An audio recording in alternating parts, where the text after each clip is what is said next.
Facebook live में आप लोगों का स्वागत है। आज मेरी आत्मकथा का 8वां एपिसोड है ये, और इसमें हम लोग बातचीत करेंगे लोकतंत्र और नौकरी तंत्र। और इस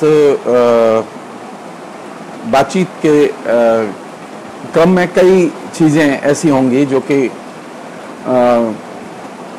फिलहाल मेरे लिए एक तरह से बेकार हैं, लेकिन चूंकि वे जीवन में घटी हैं और महत्वपूर्ण हैं, तो उनका आत्मकथा के प्रसंग में जिक्र होना बेहद जरूरी है। उसमें व्यक्ति और उनकी भूमिका या व्यक्तियों के नाम उतने महत्वपूर्ण नहीं है। हमारे बहुत सारे ऐसे लोग हैं जो सामान्य तौर पर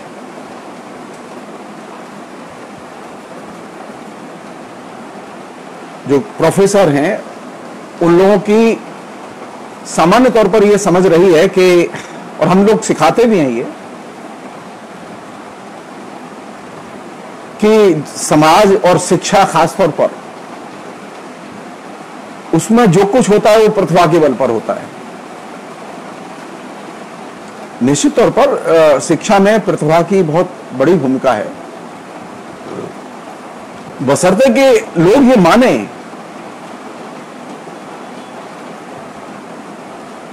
लेकिन लोग तो ये मानने के लिए तैयार नहीं होते कि शिक्षा की संरचनाओं के विकास में प्रतिभा की बहुत बड़ी भूमिका होती है।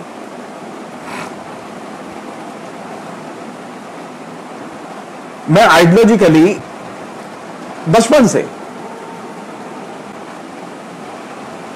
मैं एक ही किस्म की विचारधारा के प्रभाव में था और उसी के साये में मेरा विकास भी हुआ। यंग एज से ही, मथुरा से ही मेरा सीपीएम के लोगों के साथ संबंध था, एसएफआई के साथ संबंध था। आपातकाल में मैंने एसएफआई ज्वाइन की, सीपीएम ज्वाइन की और मथुरा में एसएफआई के लिए काम किया। मथुरा में मैं एसएफआई के सेक्रेटरी था।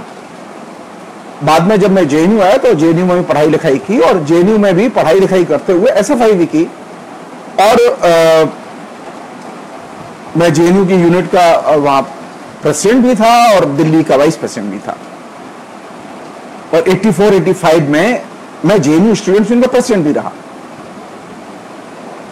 यह बात मैं इसलिए बताना चाहता हूं कि कुछ लोगों को यह लग सकता है, और यह बात मैं मतलब राइट लेफ्ट दोनों ही किस्म के विचारधाराओं के लोगों को केंद्र में रख के कर रहा हूं। मेरा अपना व्यक्तिगत अनुभव यह है कि शिक्षा में अगर जाना है, अगर आपको परचूनिया की दुकान खोलनी है, तो आपको पॉलिटिक्स की और पॉलिटिक्स के ऑपरेटर्स की कोई जरूरत नहीं है। आप दुकान खोलिए, अपना माल बेचिए, अपना व्यापार कीजिए, आगे जाइए। लेकिन अगर आपको शिक्षा में जाना है, तो अगर लोग ये समझते हो कि विचारधारा उनकी मदद करेगी या कोई पर्टिकुलर विचारधारात्मक संगठन उनकी मदद करेगा, तो वे गलतफहमी के शिकार हैं।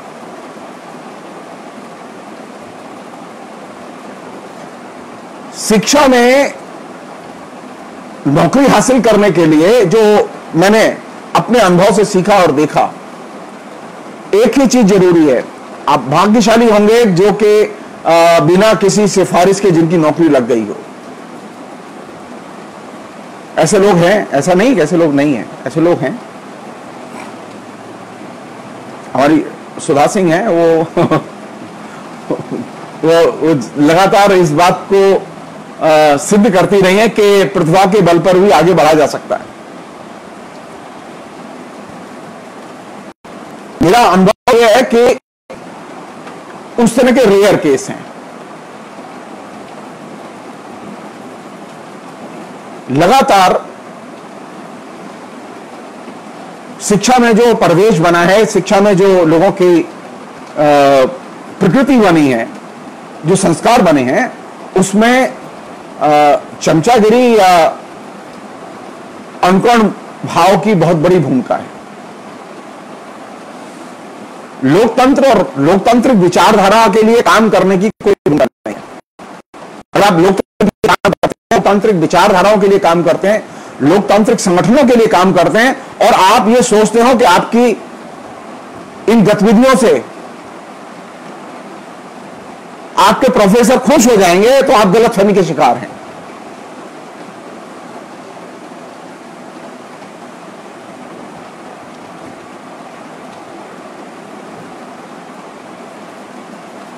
जो आइडियोलॉजिकली कमिटेड प्रोफेसर रहे हैं, मेरे सामने सबसे बड़े आदर्श हैं doctor Namvar Singh. Ideologically secular Democrat, अतुलनीय, लेकिन जिस समय नौकरी देने के लिए जाएंगे तो उस समय वे एक अच्छे चमचे की पहले खोज करेंगे। ज्ञान से कोई लेना देना नहीं है। नामवर जी ने जितने अपॉइंटमेंट किए,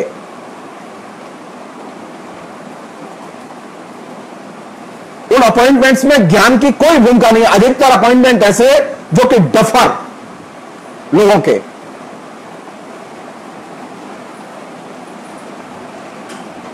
जैसा कि मैंने शुरू में आपसे कहा कि मेरे लिए कोई इस प्रसंग का कोई आज अर्थ नहीं है कि मेरे साथ पास्ट में क्या क्या हुआ, लेकिन वह रिकॉर्ड में दर्ज करना बेहद जरूरी है।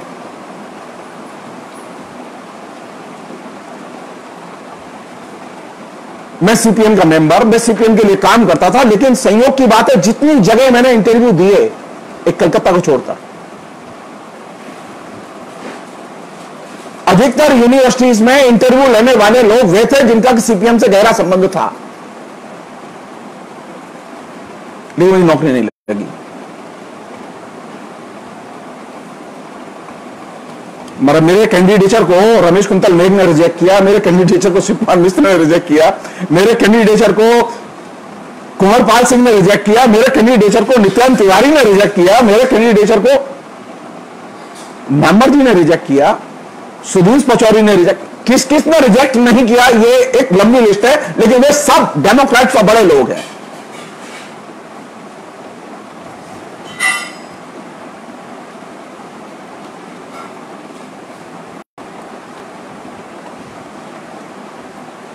आपकी जब जिसे आप कहते हैं कि आपका आइडियोलॉजिकल कमिटमेंट, लोकतांत्रिक कमिटमेंट, सो लोकतांत्रिक कमिटमेंट के लिए और लोकतांत्रिक कमिटमेंट्स के साथ में जीने वालों के लिए शिक्षा में कहीं पर भी नौकरी नहीं है।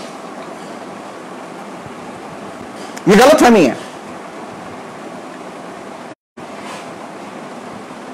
मैं आपको एक छोटी सी कहानी बता रहा हूं। जवाहरलाल नेहरू विश्वविद्यालय में एक शिक्षक थे प्रोफेसर चिंतामणि, और प्रोफेसर चिंतामणि की खूबी यह थी कि वे शिक्षक होने की योग्यता ही नहीं रखते थे, लेकिन वे शिक्षक थे। हमने एक दिन पहल करके नामवर जी से पूछा, वो हमारे शिक्षक थे, कि सर इनको किस खुशी में लेके आए, इन्हें पढ़ाना तक नहीं आता, कुछ नहीं आता इनके पास में। चिंतामणि की खूबी यह थी कि त्रिभुवन सिंह की एक किताब थी, उसी किताब से उन्होंने नोट्स लिए हुए थे, उसी को वो पढ़ाते थे, और बहुत खराब ढंग से पढ़ाते थे। जेएनयू के सबसे खराब शिक्षकों में से एक थे वो।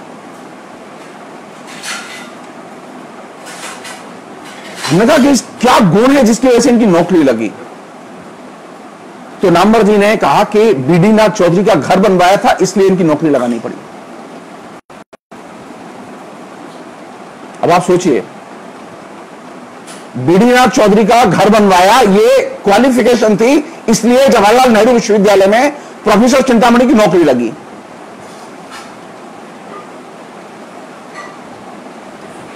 मैं बहुत खुश था कि ये अपवाद स्वरूप घटना है और ये खाली जेएनयू में हुई है।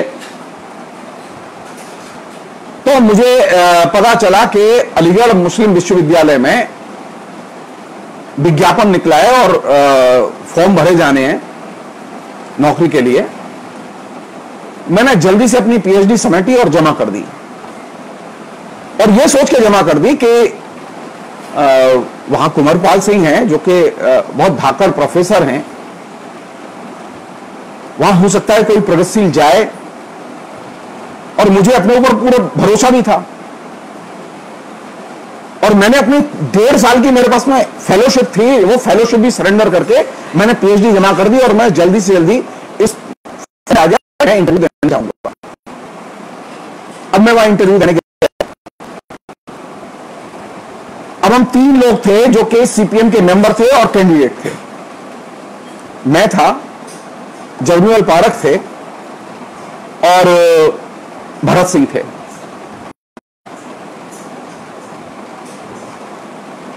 अब दिलचस्प बात बता रहा हूं मैं आपको, जबरूमल पारख हम सब में सीनियर थे, क्योंकि वे कॉलेज में पढ़ाते थे अमरोहा में, उनके पास में टीचिंग एक्सपीरियंस था और सब कुछ ठीक था उनका।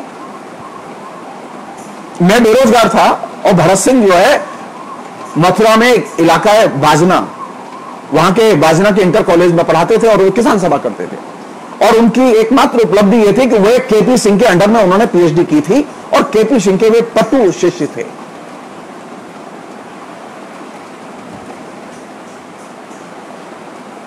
अब मैं वहां इंटरव्यू के बाहर बैठा हुआ था, कैंडिडेट बैठे रहते हैं, एक लड़का मिलने आया, बोला आप ही जगदीश्वर जी हैं? मैंने कहा हां। बोले सर जी, आपको तो कहीं भी नौकरी मिल जाएगी, मुझे कहीं नहीं मिलेगी, और मुझे किसी ने कहा है कि आपकी नौकरी यहां लगनी है। तो मैंने कहा तुम्हें कैसे मालूम कि मेरी नौकरी लगनी है? बोले नहीं जी, आप सीपीएम के मेंबर हैं, आप स्टूडेंट यूनियन के प्रेसिडेंट रहे हैं वहां जेएनयू में। तो मैंने कहा कि सबका इससे क्या लेना देना इंटरव्यू से? बोला ना सर जी, मैं आपको अपना दुख बता रहा हूं, मेरे पास में मेरे 2 बच्चे हैं, मुझे स्कॉलरशिप मिलती है और मेरी स्थिति बड़ी खराब है। मैं सुबह से लेके रात तक, यानी सुबह 8 बजे वो गाइड के यहां आता था और रात के 8 बजे तक गाइड के पास रहता था। अब आप सोचिए वो रिसर्च कैसे करेगा? बोले कि मेरे पास तो कोई विकल्प नहीं है, मेरी फेलोशिप खत्म होने वाली है और मेरे पास नौकरी है नहीं। सो बेहतर यह है कि आप इंटरव्यू मत दीजिए और आप चले जाइए, मुझे इंटरव्यू दे लेने दीजिए। मैंने जब उसकी कहानी सुनी तो मेरे रोंगटे खड़े हो गए। मुझे उस लड़के का नाम याद नहीं आ रहा अभी।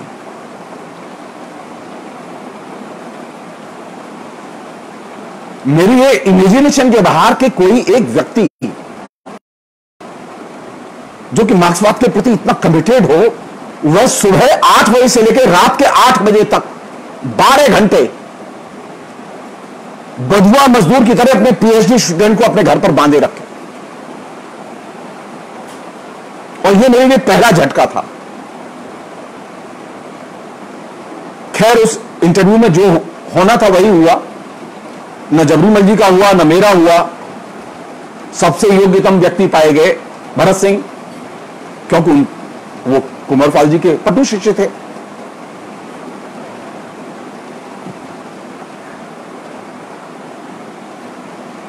अब आप समझ सकते हैं कि पट्टू शिष्य के क्या क्या काम होंगे। मैं भरत सिंह मेरे आज भी दोस्त हैं, मैं नाराज नहीं करना चाहता किसी को। मैं ये जो चीज मेंशन करना चाहता हूं ये कि योग्यता में, क्षमता में उस समय जबरूमल पारख हमसे बेहतर थे, हम दोनों से बेहतर थे। मैं तो एकदम फ्रेश था, मैं तो अभी तत्काल पीएचडी करके आया था, जमा करके आया था। लेकिन चुना किसे गया? चुना उसे गया जिसकी सेवा से शिक्षक खुश था। सिलेक्शन कमेटी में 3 लोग ऐसे जो कि सीपीएम से गहरे जुड़े हुए, और यहां से जो चीजों की अनुभूति शुरू हुई उसने अब तक मेरे इस अनुभव को पुष्ट किया है कि नौकरी में विचारधारात्मक आपका कमिटमेंट, आपका लगाव, आपकी सांगठनिक सदस्यता ये मदद नहीं करती।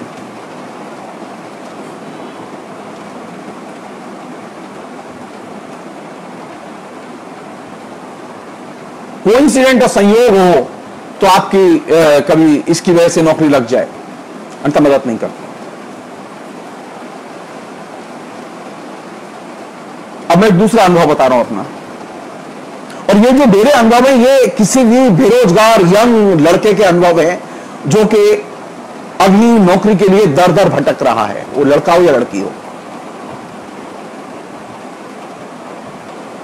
मैं जामिया में इंटरव्यू देने गया, जामिया में 5 कैंडिडेट थे, सिर्फ 5 में अकेला मैं था जो कि यूनिवर्सिटी में प्रोफेसर था।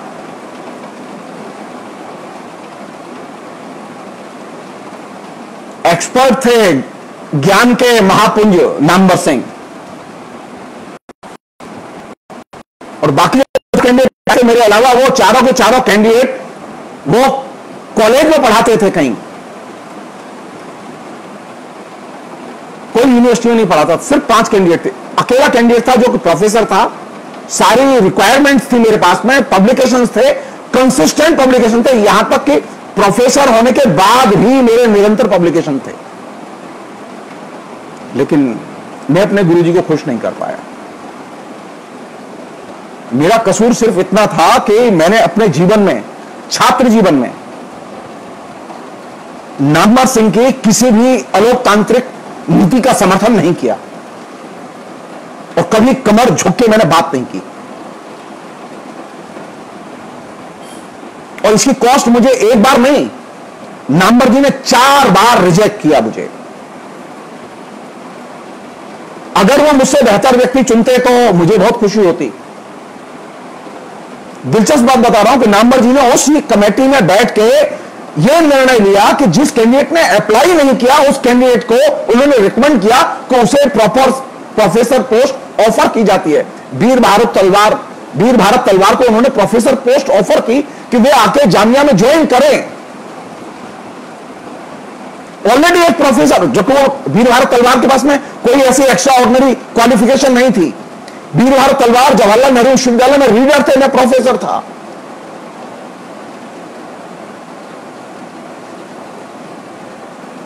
अगर एकेडमिक क्वालिफिकेशन के हिसाब से बात की जाए तो शायद, मैं नहीं कह सकता कि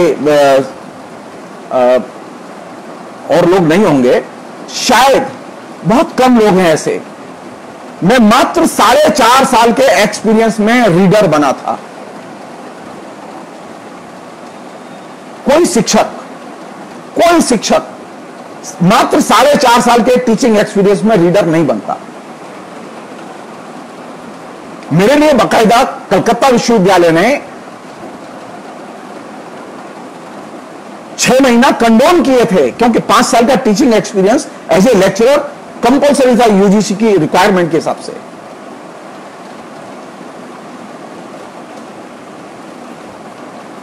क्योंकि मेरी परफॉर्मेंस और दूसरी चीजें बहुत अच्छी थी। सो अगर बैकग्राउंड देखी जाती और मेरी एकेडमिक बैकग्राउंड के आधार पर बात की जाती तब भी कोई बात बनती, लेकिन मैं नामवर जी को खुश नहीं कर पाया।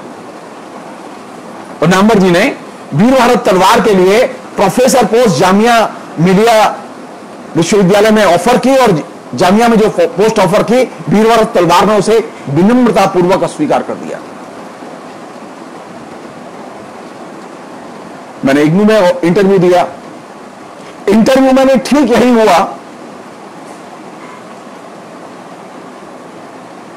मैं जिस समय इंटरव्यू देने आया उस समय संयोग से प्रोफेसर था। उस समय भी एक ऐसे व्यक्ति को मेरे बिजारी प्रोफेसर चुना,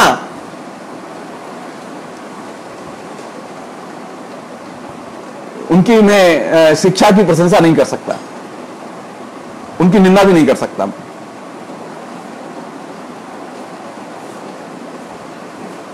लेकिन मैं विनम्रता से कह सकता हूं कि वे योग्यता में, बाकी प्रकाशंस में, दूसरी चीजों में वे कहीं पर भी मेरे बराबर नहीं टिकते थे।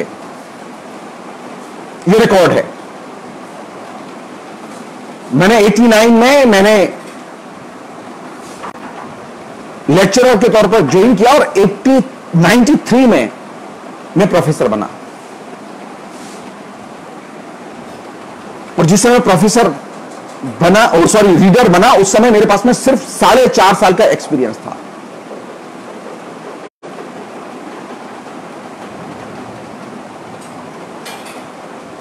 एकेडमिक्स में जो ये कहते हो कि नहीं एकेडमिक्स में ज्ञान का महत्व है, रिसर्च का महत्व है। कोई शिक्षक रिसर्च नहीं करता था जिसको कि मेरे बीजाबिज सजेस्ट किया गया था और चुना गया था। क्लाइमेक्स बता रहा हूं आपको, जिस व्यक्ति को इग्नू में प्रोफेसर के पद पर चुना गया, वही व्यक्ति जब जवाहरलाल नेहरू विश्वविद्यालय में इंटरव्यू हुआ और मैं इंटरव्यू देने गया, वही व्यक्ति जवाहरलाल नेहरू विश्वविद्यालय, वो 3 साल तक पहले वो इग्नू में प्रोफेसर रहे और 3 साल में उन्होंने 3 लाइन काम नहीं किया। और आप देखिए, वही व्यक्ति फिर दोबारा जवाहरलाल नेहरू विश्वविद्यालय में प्रोफेसर चुना गया।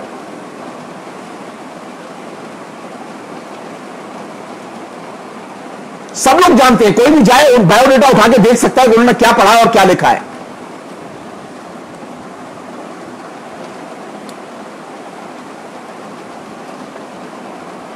अब आइए, अब आपको एक दूसरी जगह ले चलता हूं। अब मैं दिल्ली विश्वविद्यालय में इंटरव्यू लेने आया। सो दिल्ली विश्वविद्यालय ने तो और भी कमाल का काम किया। दिल्ली विश्वविद्यालय ने कमाल का काम यह किया कि एक ऐसे व्यक्ति को प्रोफेसर बनाया जिस व्यक्ति ने सिर्फ एक किताब लिखी थी और जिसके पास में 2 या 3 साल का सिर्फ टीचिंग एक्सपीरियंस था। वो प्रोफेसर के लायक जो मिनिमम अर्हता होती है कि 10 इयर्स टीचिंग एक्सपीरियंस, वो टीचिंग एक्सपीरियंस की अर्हता ही नहीं थी, सारे रूल्स बाईपास करके। हमारे सारे जनवादी, सारे डेमोक्रेट, सारे प्रोग्रेसिव लोगों ने मिलकर उस व्यक्ति को, जिसका कि लिखने पढ़ने से कोई संबंध नहीं,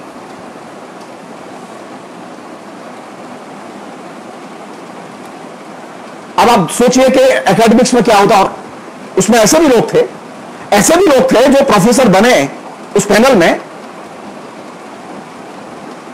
जो अभी हैं।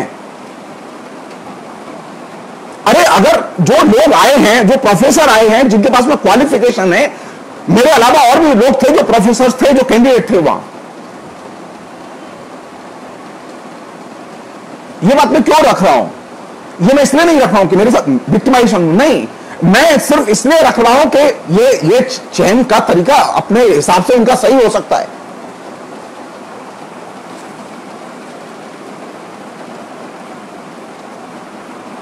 लेकिन एकेडमिक्स इसमें बीच में कहीं नहीं आती, क्योंकि जो 3 लोग चुने गए,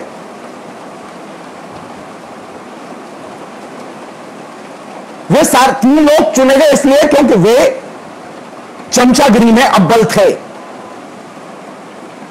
चमचागिरी बहुत महत्वपूर्ण फैक्टर है, विद्वत्ता महत्वपूर्ण फैक्टर नहीं है, डिग्री क्वालिफिकेशन महत्वपूर्ण फैक्टर नहीं है। अरे आप यहां से देखिए, जो व्यक्ति अपने कॉलेज में, अपनी एकेडमिक लाइफ में कभी 5 साल में रीडर नहीं हो पाया, जो 14 साल में, 16 साल में रीडर बना, और कोई व्यक्ति 4.5 साल में रीडर बना, तो क्वालिफिकेशन किसके पास है सबसे बेहतर? एकेडमिक परफॉर्मेंस किसके पास है सबसे बेहतर?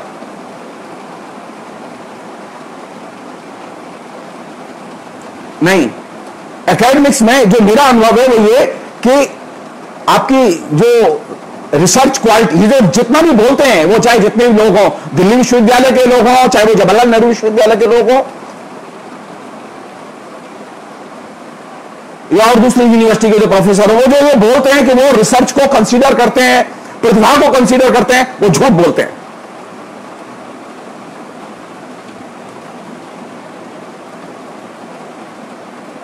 रिसर्च और प्रतिभा से अपॉइंटमेंट की जो नौकरी तंत्र की जो प्रक्रिया, उसका कोई लेना देना नहीं है। वहां सिर्फ सिफारिश और चमचागिरी।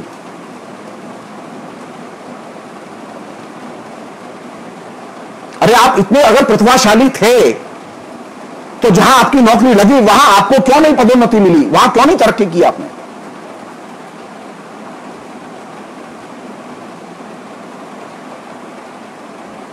तो अधिकतर जो अपॉइंटमेंट हैं एकेडमिक्स में, वो अपॉइंटमेंट इस आधार पर हैं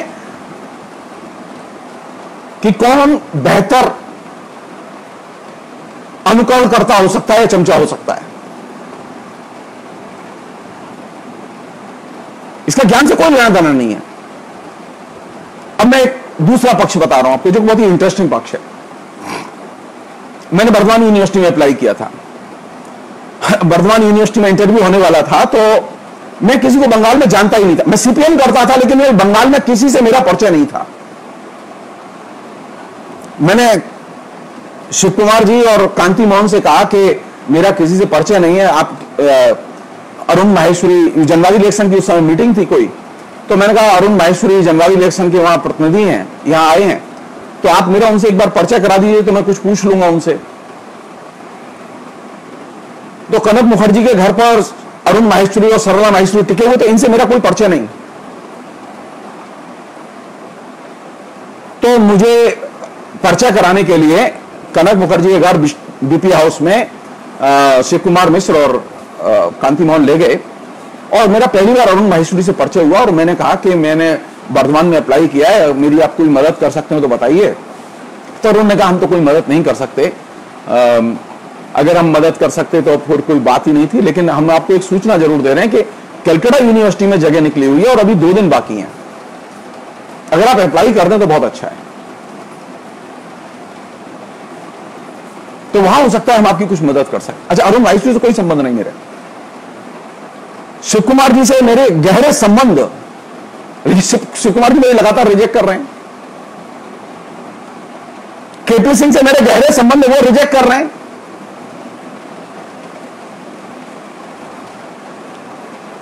दो और रमेश कुंतल मेरे भी रिजेक्ट कर चुके। अब मेरी समझ में नहीं आया कि मैं क्या करूं। अच्छा, मैं कभी किसी और पार्टी के लोगों को जानता ही नहीं था, मेरा कोई संपर्क ही नहीं था। मैं कभी कांग्रेस के लोगों से मिला, न कभी बीजेपी के लोगों से मिला, कभी अपने जीवन में कभी किसी से मिला ही नहीं। मैं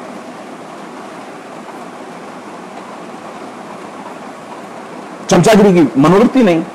मैंने कलकत्ता यूनिवर्सिटी में अप्लाई कर दिया। अब कलकत्ता यूनिवर्सिटी में जब अप्लाई किया तो मुझे मैसेज मिला कि वहां सावित्री चंद शोभा जाएंगे, और सावित्री चंद शोभा जो है उनके हेडशिप में